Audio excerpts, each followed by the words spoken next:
ভালো টেস্টফুল হয়েছে। আসলে তোমরা ঠিকঠাক বুঝতে পারছো না এটা কীভাবে হলো বা কী জিনিস। প্রথমেই বলে এটা খুব খেতে ভালো হয়েছে, খুব সুস্বাদু। যাক, চলো আমরা দেখে নিই কীভাবে তৈরি হলো। চলো লেটস গো।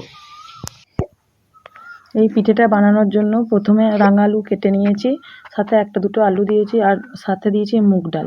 রাঙা আলুগুলো ভালো করে কেটে নিয়েছি, নেওয়ার পর কুকারে সিটি দিয়েছি দুটো চারটে, দেওয়ার পর এই যে মেখে নিচ্ছি। ভালো করে মাখতে হবে যাতে মিহি করে মাখা যায়। গরম তো, সেজন্য প্রথমে আমি চামচে করে মেখে নিচ্ছি। ভালো করে ওটা মাখতে হবে।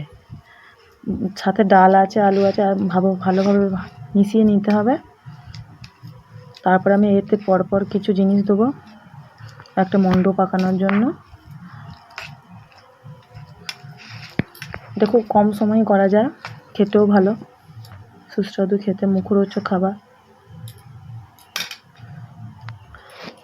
এটা ভালো করে মাখার পর প্রথমেতে পরিমাণ মতো নুন দেব। যতটা পরিমাণ মণ্ড হবে ততটা পরিমাণ নুন দেব। তারপরে এরপরে দিতে হবে আমাকে পরিমাণ মতো মিষ্টি। সেটা আমি দেবো এখানে গুড়, সেটাও পরিমাণ মতো দিতে হবে। যতটা থাকবে মাখা তত সেরকম অনুযায়ী দিতে হবে, নিজেদের আন্দাজ মতো দিলেই হবে। এরপর এটাকে ভালো করে হাতে করে মাখাতে হবে যাতে রাঙা আলু, চিনি, রাঙা আলু, গুড়, তারপরে নুন একসাথে ভালো করে মিশানো যায়। ভালো করে মিশলে তাহলে ওটা জিনিসটা ভালো হবে, নাহলে আলুগুলো যদি একটা দুটো সব গোটা গোটা থেকে যায় ভালো হবে না। আমি হাতে করে ভালো করে যেগুলো খিচখিচে লাগছে সেটা হাতে করে ভালো করে মেখে নিচ্ছি। বন্ধুরা দেখো, গুড়টা ওতে দিলে মণ্ডটা একটু পাতলা হয়ে যাবে। যতটা গুড় যত মিশবে ওর সাথে ততটা পাতলা হবে। দেখো ভালো করে মাখানো হচ্ছে। এরপর আমি এতে দেব চালের গুঁড়ো। চালের গুঁড়ো দিয়ে এটা মণ্ড পাকাতে হবে ভালো করে। এটা যে কোনো সময় করে দেখবে বন্ধুরা, খেতেও খুব ভালো, কম সময়ে করা যায়, অথচ বাড়িতে থাকা জিনিস দিয়েই করা যাবে। চালের গুঁড়ো প্রথমে আমি অনেকটা দেবো না, অল্প অল্প করে দিয়ে মাখিয়ে দেখবো কতটা প্রয়োজন। চালের গুঁড়ো দিয়ে মাখাচ্ছি।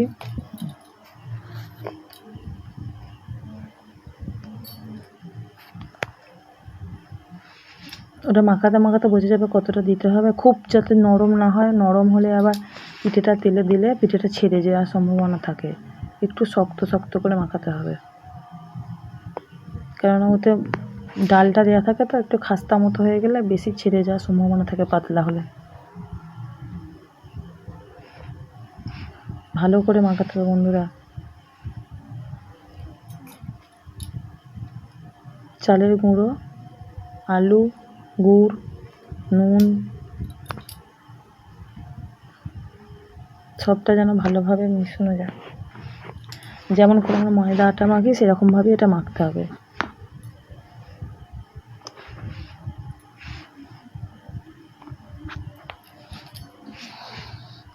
দেখো আমরা এটা মাখছি ভালো করে মাখতে হবে।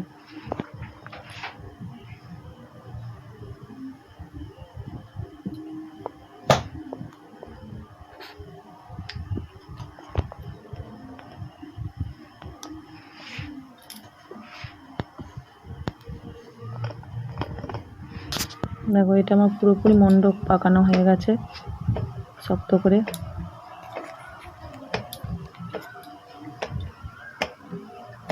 আমরা পুর পিঠে যেমন করি সেরকম করে লইটা করতে হবে।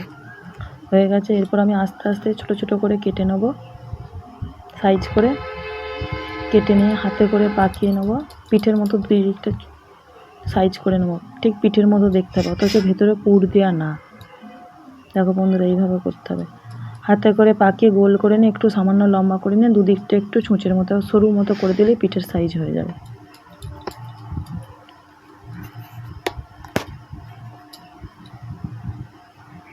খুব সহজ পদ্ধতি এটা করা।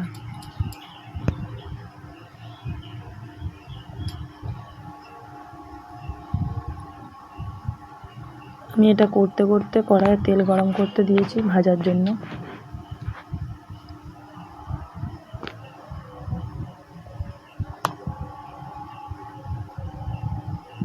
এটা অনেকগুলো পরপর করে নেব, যাতে অনেকগুলো একসাথে ভাজা যায়।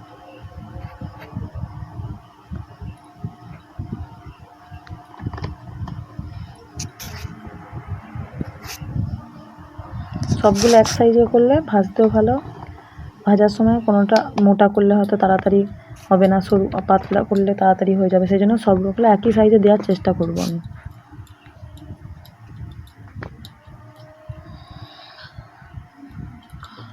প্রায় অনেকগুলোই হয়ে গেছে একবারে ভাজার জন্য।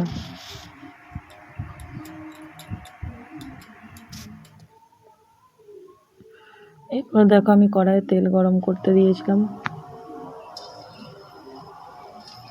দেখো আস্তে আস্তে তেলটা গরম হয়ে গেছে, আমি সব পিঠেগুলো একে একে ছেড়ে দিচ্ছি।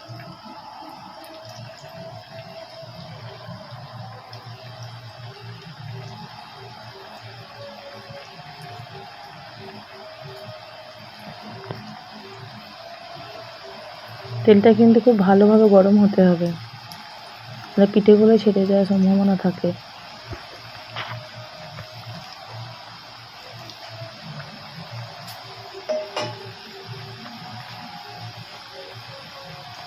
দেখো বন্ধুরা, তেলটা গরম হয়ে যাওয়ার পর ধীরে পিঠেগুলো কত সুন্দর ভাজা যাচ্ছে।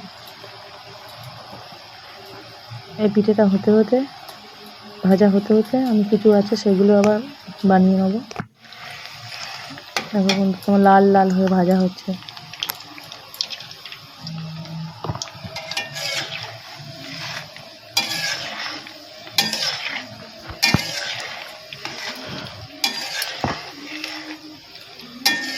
ভাজা প্রায় হয়েই এসছে, খুন্তি করে আমি নেড়ে দেখছি, কড়কড়ের মতোই হয়েছে।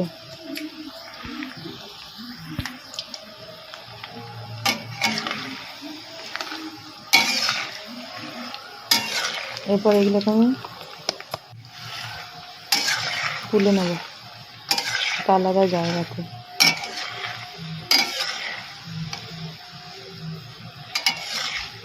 ভাজা হতে হতে আমি আরও যে বাকিটা মন্ডা আছে সেগুলো পাকিয়ে নিচ্ছি।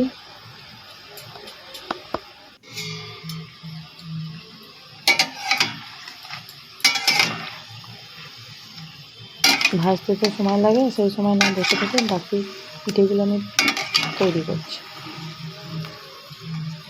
তখন লাল লাল করে কেমন হয়েছে ব্যাপারগুলো।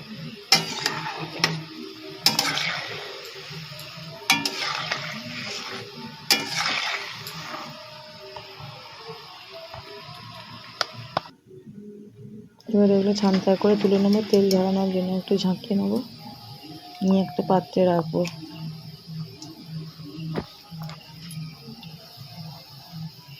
দেখো সব কটা পিঠে কি সুন্দর লাল লাল ভাজা গেছে।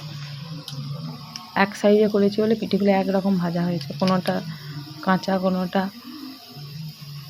সব কটা ভাজা গেছে সমান। এই দেখো ফুটো বাটিতে রেখেছি যাতে তেলটা ঝরে যায়, আমি ছানটায় করে ছেঁকে নিচ্ছি তেল ঝরানোর জন্য।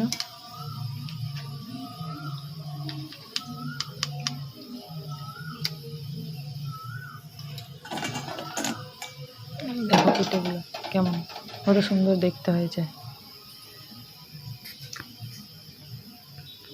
এরপর আমি একটা পাত্রে গুড় দেবো। এটা বলে রাখি বন্ধু, এটা হচ্ছে আমাদের খেজুর গুড়, পুরুলিয়া থেকে আনা, দারুণ টেস্ট, দারুণ খেতে, তেমনি গন্ধ। তারপরে দেবো জল, 1 মগ মতো জল দিচ্ছি, এটা ফুটবে।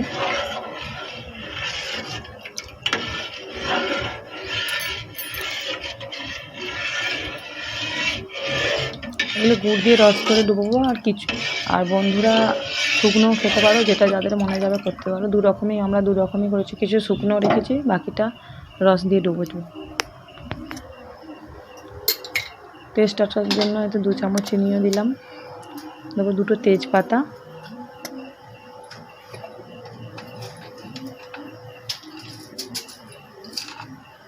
আর দেবো এতে এলাচ, দারচিনি, লবঙ্গ, এগুলো এলাচগুলো ছিঁড়ে দিয়ে দেবো। এলাচগুলো গোটা গোটা দিলে ওটা মিশবে না, টেস্ট আসবে না, সেই জন্য এলাচগুলো ছিঁড়ে দিয়ে দেবো।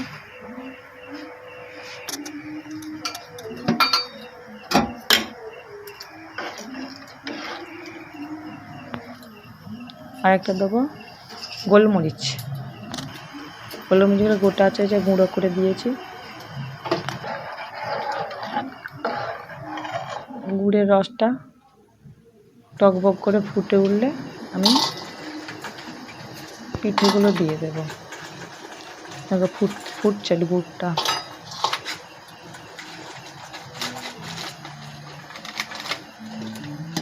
দেখো বন্ধুরা, পিঠেগুলো সব দিয়ে দিচ্ছি।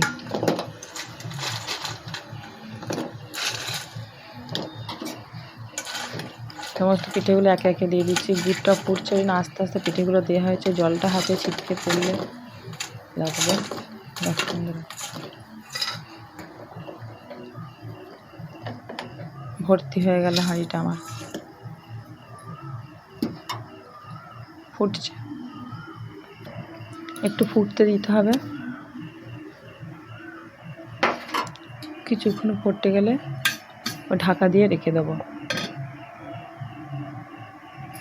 10 মিনিটের জন্য। বন্ধুরা, ঢাকা খোলার পর রেডি গরম গরম পিঠা। এটা আমাদের এখানে ভাষায় বলে ভাজা পিঠে। তোমাদের ওখানে কি বলে সেটা কমেন্টে লিখে জানাবে। খেতে দারুণ, খুব সহজ পদ্ধতি, ঘরোয়া রেসিপি, করে দেখতে পারো, খেতে পারো, খুব সুন্দর খেতে।